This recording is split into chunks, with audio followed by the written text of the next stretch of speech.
Well, hi, it's Daniel D, Ventriloquist here, and by now we're getting well on our way through this little video course to help you become a ventriloquist. We've talked about all sorts of things in regard to ventriloquism, puppets, interaction with puppets, character of the puppets, and of course how to speak without moving your lips, which is kind of key, and also we've touched on, and we'll go into more detail later, the development of puppet character and how to use two puppets together or two puppet characters together. And as I say, that might be a mask and a puppet or two masks or whatever. And we'll cover those in more detail soon. We've also started to look at the difficult letters to say. We've looked at m, b and p, and we've talked about the position of our tongue just behind our top and bottom teeth, so that we get the sounds d, t and n. And hopefully by now you've done some practice and you're becoming a little more confident in saying that. Don't worry, don't beat yourself up if it's not comfortable yet. You will develop the muscle memory whereby you are able to say them clearly, or as clearly, remember, as needed to create the illusion. Because when you talk and when you're performing, you talk at a fairly normal pace. As I say to my children, talk slowly when you're on stage, and if you feel like you're going slow, slow down even more. But even so, you're not using isolated syllables or isolated letters in your speech. And as I said before, you don't look at each other and go b, p, m. You put those letters. Well, you could do, I suppose, now that you're proficient. You might look a bit daft though. But you use those letters in words, and actually more than that, in sentences. And when you say sentences, everything sort of melts together. It becomes a blur, but we still understand each other. And that, as I've said before, is exactly what we're doing with our puppet. We're creating an illusion of a group of sounds being stuck together that form words in a slightly different way, but they're the same words. So we've looked at m, b and p. Now the next two letters, as I said last time, that we want to look at are the f and the v sounds, f and v.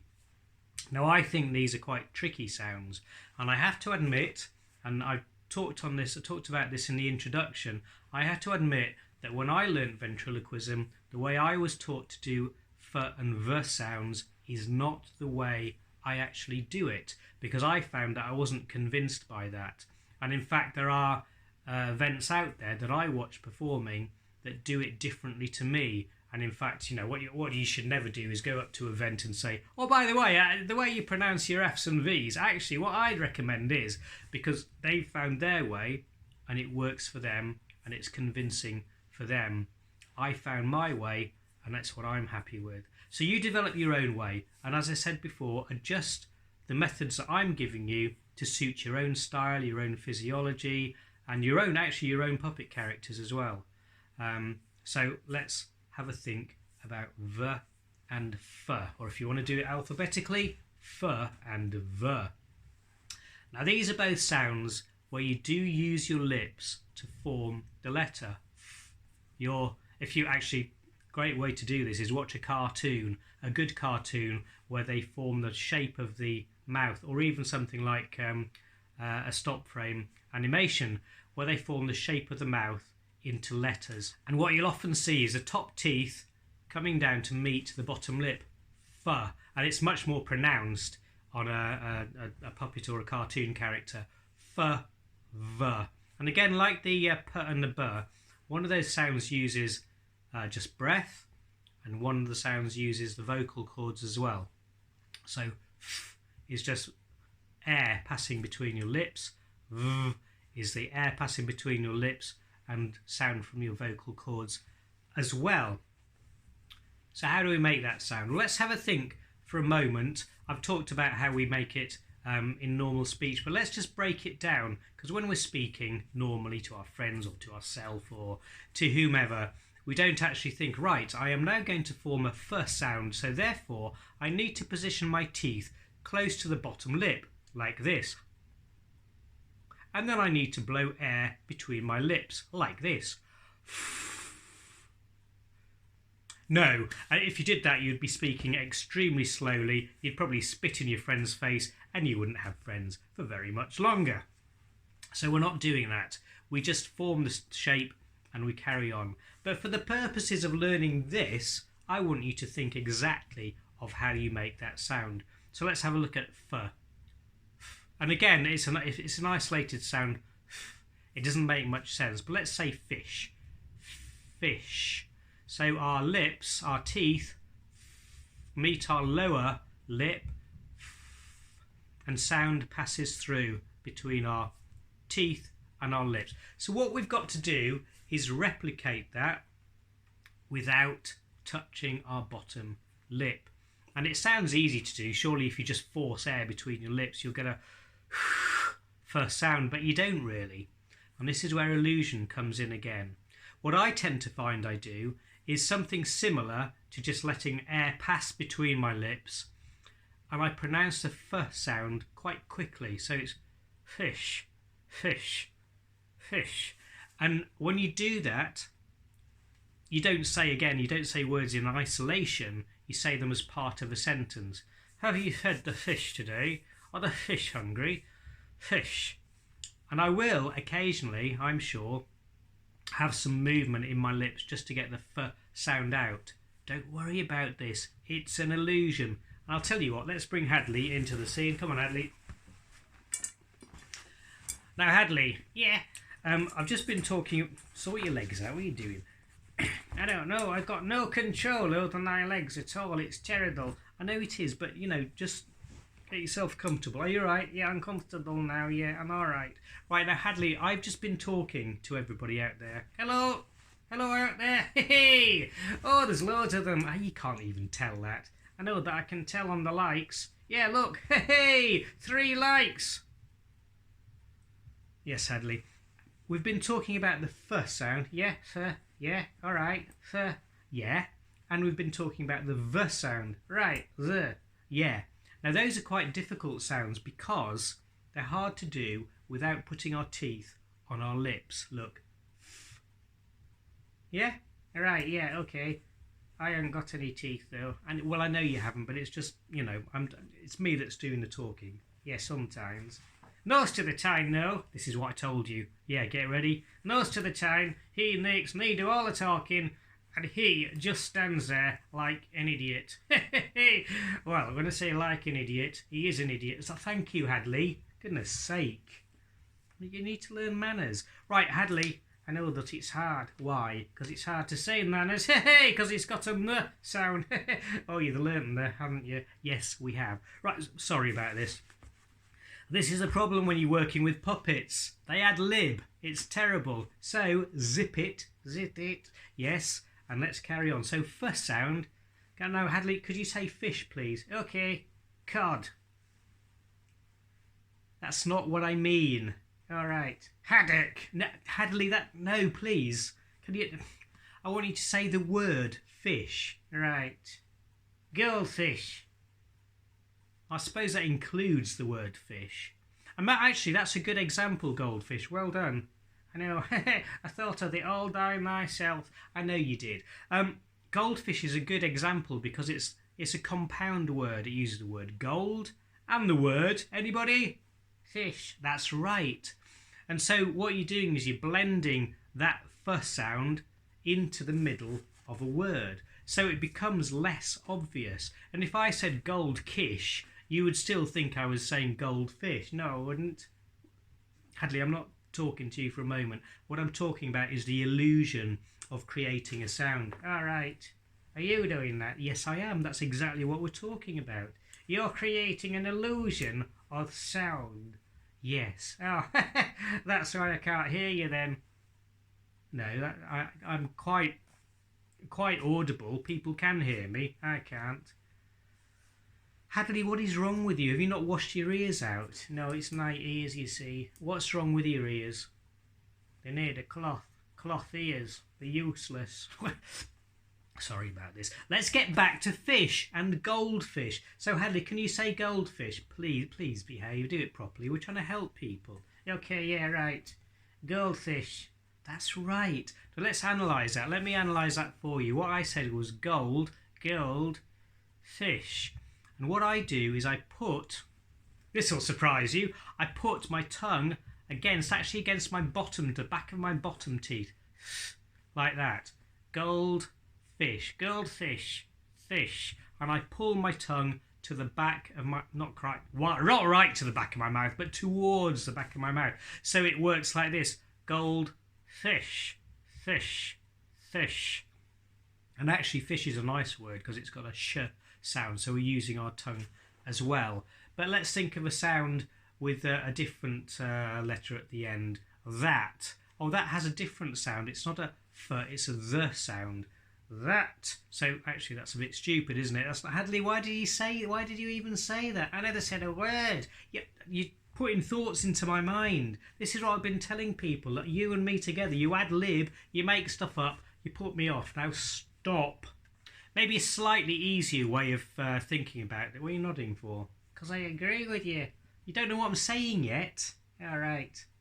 In fact, let's say this. Maybe an easier way of doing this is by putting your puppet down in a darkened box so he doesn't interrupt. You want me to do that? No, not really. Well, sit there and behave. So, maybe an easier way of explaining this is that the f sound is very similar to a th sound, except you make the th sound with your tongue. Yes, behind your bottom teeth. Th, like that. So what you're doing is you're saying th, but slightly more subtly. Keep your tongue inside your mouth, just behind your bottom teeth. Are you ready, Hadley? Yeah, I'm ready. Say fish. So actually, if you listen to that, analyse that on a spectrometer, or I don't even know what's a spectrometer? Oh, a spectrometer is this thing, right? Yes. That it tells you? Yes. I don't know. How should I know? I don't think I even mean spectrometer. Anyway, I think that's something to do with chemicals. So if you were to analyse the sound that I'm making there, fish, it would actually probably be more similar on that analysis machine to fish. But if you say it quickly and with conviction, it actually sounds more like fish. Let's have another go. Fish. How many fish have we got in our fish tank? Fish. So it's again creating an illusion. Now in order, are you ready for this one? Yeah, what one? Well, I'm going to do the next letter, the sound. In order to do a the sound, you're basically doing essentially the same thing. Instead of saying th, you're saying the, as in the word that, or something like that. So what we're saying there is the. Now let's think of a word that begins with the. Can you think of any, Hadley?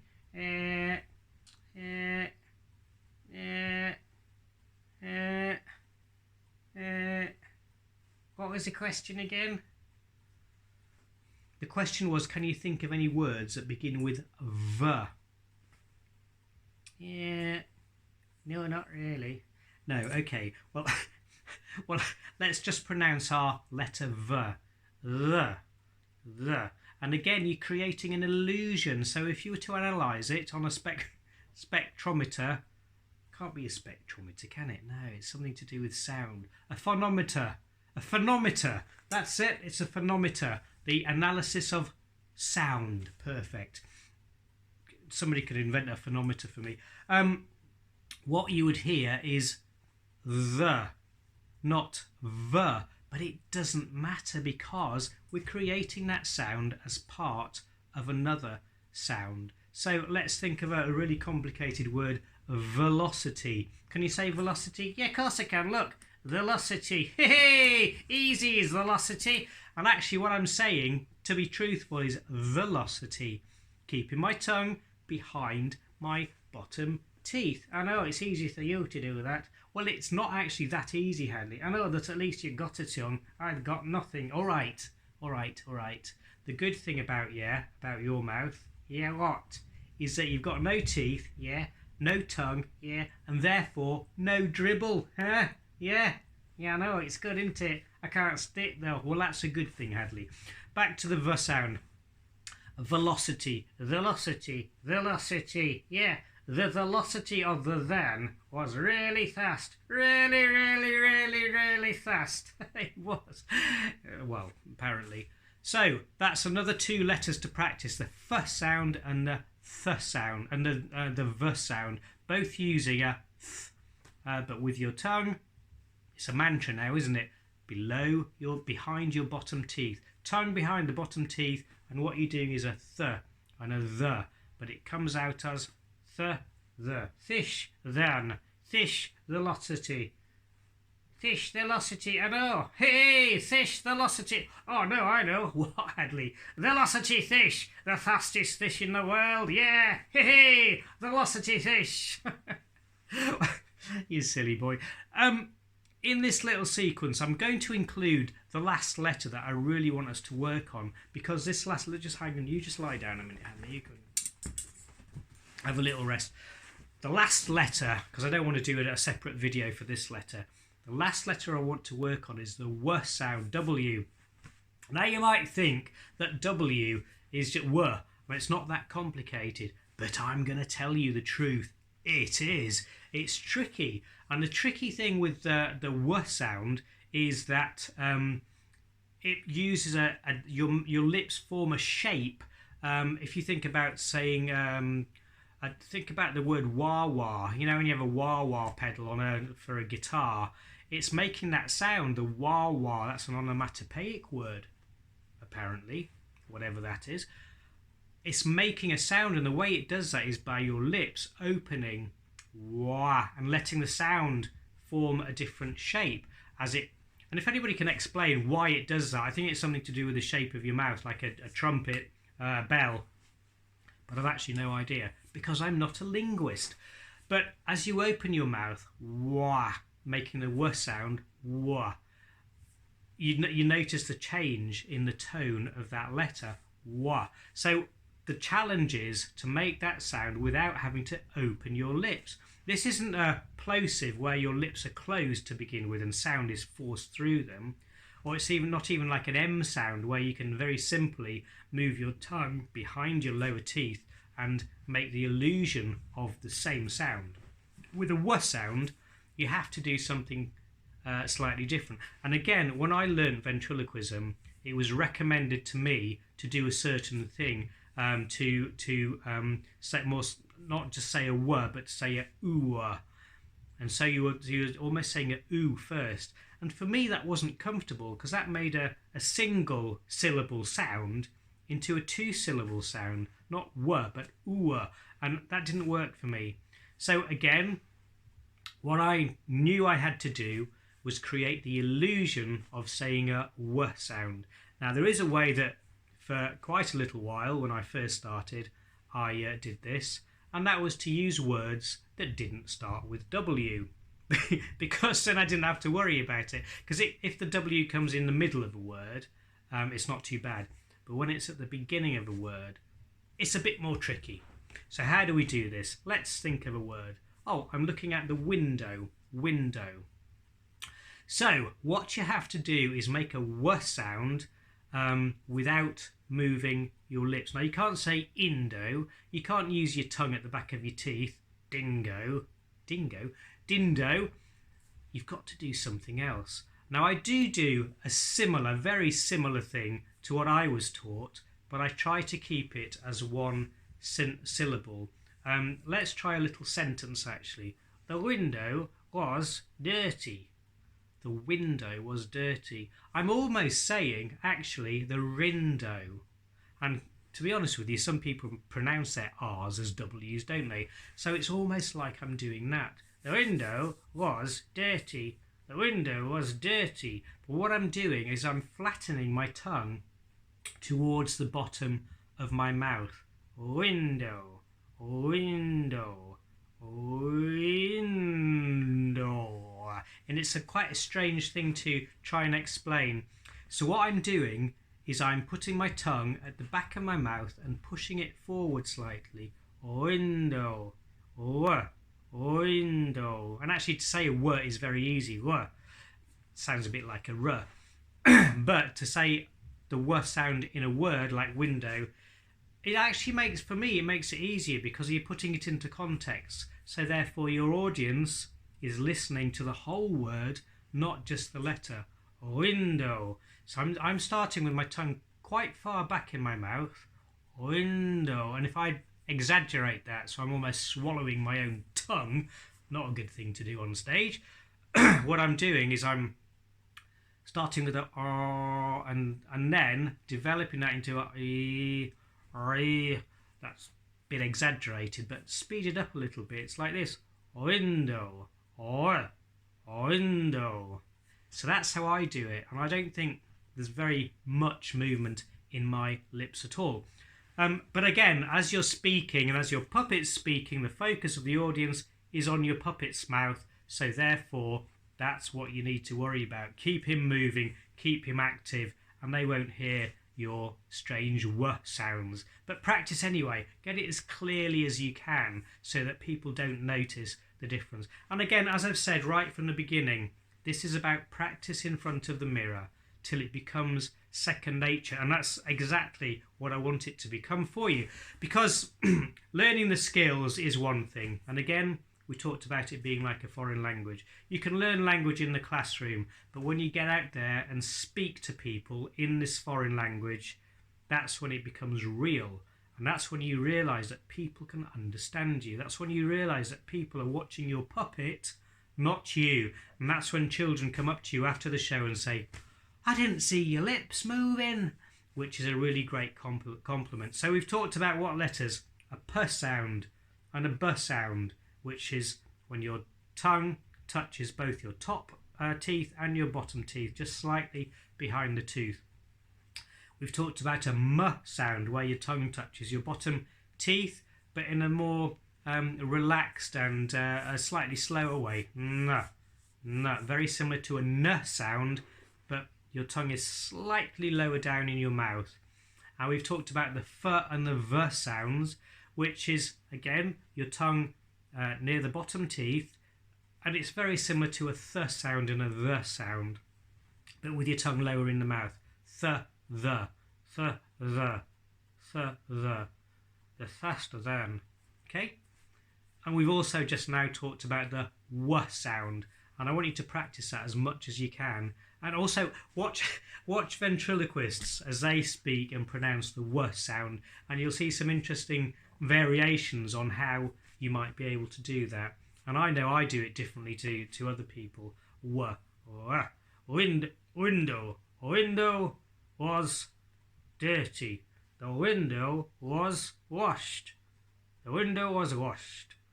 The faster you speak, the less activity and movement there needs to be in your mouth. So those are the most complicated letters. Let's say them again. B, P, V, F and W. 5 letters. The other letters, as they fit together in words, will start to be, they'll be the easy thing. They'll be the thing that encourages you that you can do this. Now, as I said right at the beginning, there are also letter combinations that I certainly found quite difficult, especially with the plosives, the p and the b, but particularly p.